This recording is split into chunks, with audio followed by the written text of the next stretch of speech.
तो दोस्तों चलिए देखते हैं। मैंने जो है कुछ मैटर लिखा था तो वो मैं आपको दिखा देता हूँ। देखो, ठीक है, इसको एक बार आप पढ़ लीजिएगा। एनओसी आपत्ति प्रमाण पत्र, ये प्रमाणित किया जाता है कि श्रीमती कुमारी, ठीक है, आपका जो आप मतलब जो जॉब कर रहा है उसका नाम, पुत्र पुत्री या फिर पत्नी श्री, पिता का या पति का नाम, ठीक है। यहाँ पे जहाँ पे ब्रैकेट है वहाँ पे आपको नेम लिखने हैं अपने या फिर जो मांगा गया है वहाँ पे ये मत लिख देना पिता या पति का नाम। इस विभाग कार्यालय में पदनाम, जो आपकी पोस्ट है, ठीक है, वो लिखनी है।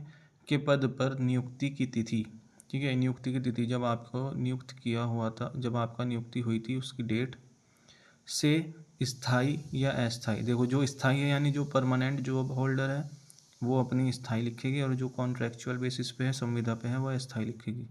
जो भी लागू हो, ये मैंने लिख दिया है। रूप से कार्यरत है, ठीक है। उनकी वर्तमान पदस्थापना, कार्यालय विभाग का नाम, ठीक है, जिस कार्यालय में जिस विभाग में आप हो उस विभाग का नाम, और उनके वेतनमान पे लेवल, वर्तमान पे लेवल है, यानी आपको यहाँ पे अपनी सैलरी यानी किस ग्रेड पे हो आप वहाँ पे उस पोस्ट पे, वो आपको यहाँ पे लिखनी है। अब नीचे आएगा उद्देश्य, ठीक है। उद्देश्य में आएगा कि इस विभाग कार्यालय को उद्देश्य लिखना है यहाँ पे, ठीक है, जो भी आप किस चीज़ के लिए आप जो है एनओसी बनवा रहे हैं। जैसे नए पद का नाम, ठीक है, के पद पर आवेदन करने या उच्च अध्ययन तथा पासपोर्ट प्राप्त करने, मतलब या तो आप किसी पद के लिए अप्लाई कर रहे हैं नए पद के लिए, या फिर कुछ और चीज़ आप कर रहे हैं, जैसे कोई पासपोर्ट बनवा रहे हैं या कुछ और कर रहे हैं, ठीक है। आपका तो जो मैटर है वो नए पद के लिए आप आवेदन कर रहे हो तो आप वही डालोगे, के लिए आवेदन कार्य पर कोई आपत्ति नहीं है, ठीक है। मतलब ये एनओसी में लिखा जाएगा इस तरीके से। आपके जो वहाँ के अधिकारी होंगे, जो भी वहाँ के हेड होंगे, इस तरीके से फॉर्मेट में लिखा जाएगा। अन्य विवरण जो लागू हो, देखो ये चीज़ें उसमें आनी चाहिए, पॉइंट्स में मैंने आपको दिखाया है। उनके विरुद्ध कोई सतर्कता जांच यानी कोई विजिलेंस इंक्वायरी यानी किसी भी तरह की कोई जांच नहीं की जाएगी, या विभागीय कार्यवाही लंबित नहीं हुए। सॉरी, इसमें इसने ये बताया है कि भाई ये जो व्यक्ति है जो एनओसी के लिए अप्लाई कर रहे हैं, ठीक है, इनके ऊपर किसी भी तरीके का कोई वो नहीं है, जैसे कोई चार्ज नहीं है या कोई कार्यवाही इनके ऊपर कुछ नहीं है, बिल्कुल प्योर बंदा है, अच्छे से कार्य करता है। उनके चरित्र और पूर्ववृत्त संतोषजनक है, यानी आपका जो कैरेक्टर सर्टिफिकेट के बारे में भी आ गया यहाँ पे कि आपका जो वो ओके है, अच्छा है।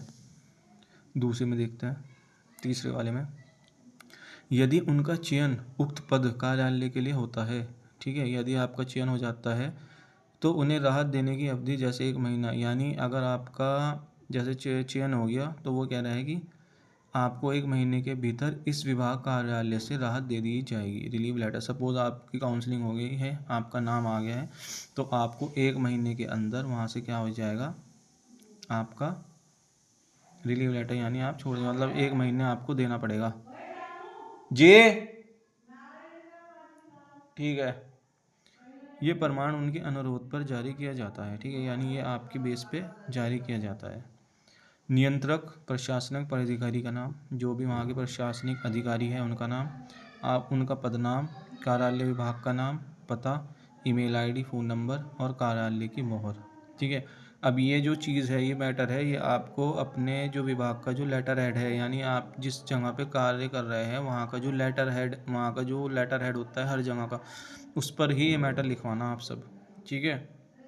सील और मोहर और सिग्नेचर होने चाहिए उनके विभाग के जो हेड है जी है, जो वहाँ के डायरेक्टर वगैरह जो भी होंगे, उनको ये सील वगैरह सारी चीज़ें उनकी होनी चाहिए।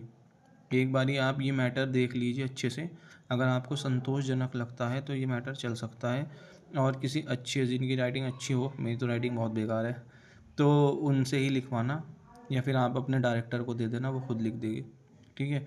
ये आप उन एनओसी, इस तरीके की एनओसी होती है, इस तरीके से आपको इस पर सारी चीज़ें डालनी है, और फिर जो है इसको आप इजीली आवेदन कर सकते हैं, ठीक है दोस्तों। ये चीज़ मुझे आपको दिखानी थी। अगर आपको कुछ भी अच्छा लगा हो इसमें, या आपके लिए जानकारी अच्छी हुई, आपको लगी हो कि जानकारी यूज़फुल है, तो प्लीज़ मेरे चैनल को लाइक एंड सब्सक्राइब ज़रूर करें। धन्यवाद आप सभी का।